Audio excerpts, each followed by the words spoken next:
There is an element of pathos, as well as comedy, in the curious story of the Comptons of Leeds, for they were people to whom incredible things shouldn't happen. But that such things did happen to them can scarcely be doubted. Else, why would they have been standing in the British Railroad station in their night clothes at 2 o'clock in the morning? It was Patrolman Boswell of the Bristol Police who first heard them. He'd been having his usual late cup of tea in the restaurant adjoining the railroad station, and he had just stepped out into the crisp winter night when their screams of terror reached his ears. Save us, someone! Help us, save us! Save us, police! Patrolman Boswell ran swiftly toward the station waiting room, hoping that he would be in time to prevent the bloodshed which obviously impended. The sight which met his eyes was one that he was destined never to forget, for there was no sign of blood, no hint of violence. There was only the ludicrous spectacle of two elderly people clinging together with all their might in the midst of the great empty room. Both were barefooted. Both were clad only in nightcaps and nightshirts. Here. What was all that noise about? Are you a policeman, sir? Aye, that I am. And being a policeman, I got me orders not to allow folks to be running around the streets in the condition you're in.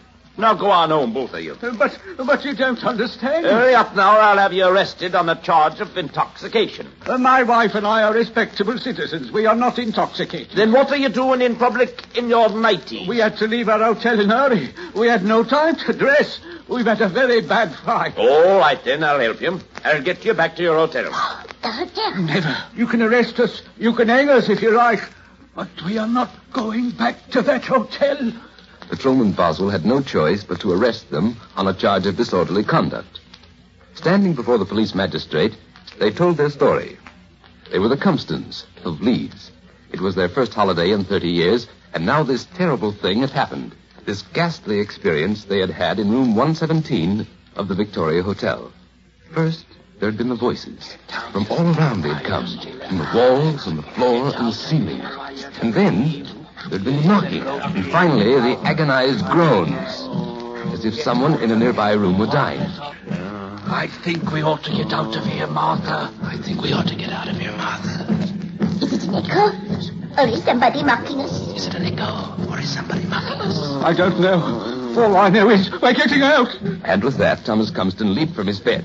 But scarcely had his feet touched the floor when... Martha, the floorboards, they're moving. They're giving way under the... Oh, look out, Thomas! There's a hole opening up in the floor. Look out! She, too, jumped up from the bed and, seizing her husband by the arm, pulled him back just in time to save him from falling into a yawning opening in the center of the room. And then, as if with one mind, they turned and climbed out of the window and ran toward the railroad station screaming for help. It may have been a collective hallucination. It may even have been an outright lie.